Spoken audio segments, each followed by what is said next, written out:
This is the video doorbell that I ordered from you, which is faulty.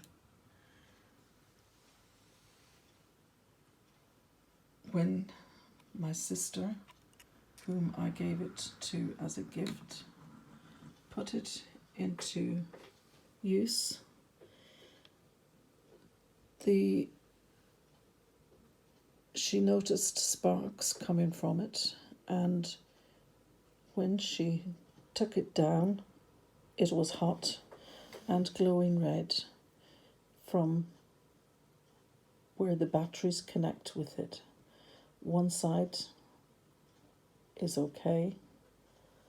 On the other side, you will see where the heat actually melted the unit. And it was so hot that the spring that holds the battery in place actually snapped off as it got so hot.